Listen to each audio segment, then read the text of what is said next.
Assalamualaikum warahmatullahi wabarakatuh. Halo semuanya, perkenalkan nama saya Zakia Turikaya dengan NIM 878238078. Saya dari Prodi PGSD Saud Lebak Siu UPW Jaya Purwokerto. Di sini saya akan menjelaskan materi tentang hubungan timbal balik antara filsafat ilmu dan pendidikan. Soal yang pertama tentang bagaimana filsafat ilmu mengawasi dan memperkuat eksistensi keilmiahan serta nilai-nilai dalam ilmu pendidikan. Yang pertama dalam bidang ontologi, yaitu mempertanyakan tentang apa hakikat pendidikan itu.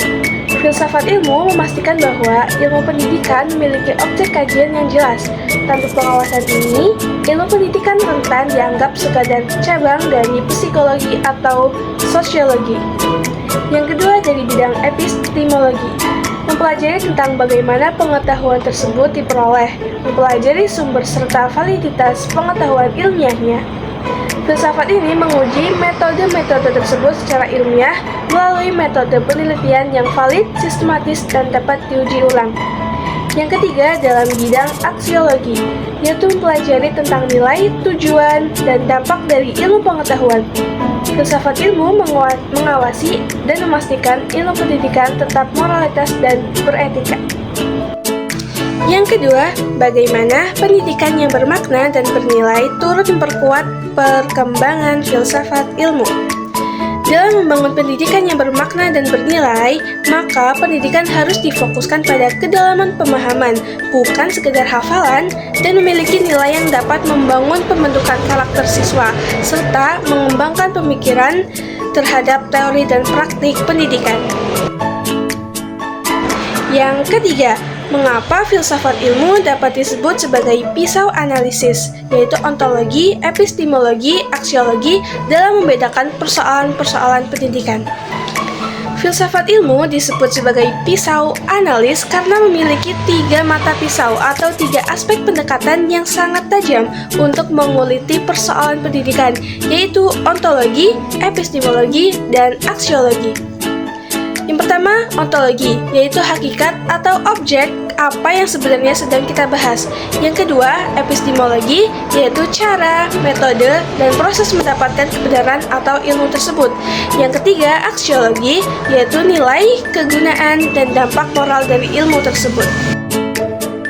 Dan yang keempat, yaitu contoh konkret penerapan filsafat ilmu dalam praktik pendidikan, misalnya dalam kebijakan, kurikulum, atau proses pembelajaran. Saat ini, penerapan filsafat ilmu dalam praktik pendidikan tercermin dalam implementasi kurikulum Merdeka. Berikut adalah contoh konkret penerapannya. Yang pertama, secara ontologis.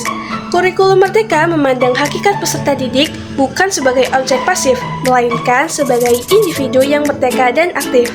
Yang kedua, secara epistemologi, yaitu cara mendapatkan pengetahuannya berubah, tidak lagi berpusat pada guru, melainkan melalui pembelajaran berbasis proyek atau P5, yaitu siswa turun ke lapangan, meneliti suatu proyek, dan menemukan solusi sendiri. Yang ketiga, secara aksiologi, yaitu dalam pembentukan profil pelajar Pancasila atau beriman, bernalar kritis, kreatif, dan gotong royong, nilai gunanya dikembalikan pada pembentukan karakter peserta didik.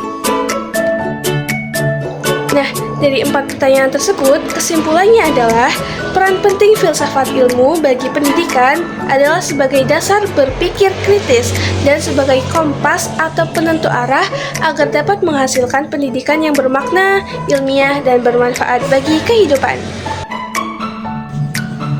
Demikian penjelasan presentasi materi dari saya. Mohon maaf apabila ada kata-kata yang kurang berkenan. Saya ucapkan banyak terima kasih. Wassalamualaikum warahmatullahi wabarakatuh. Bye.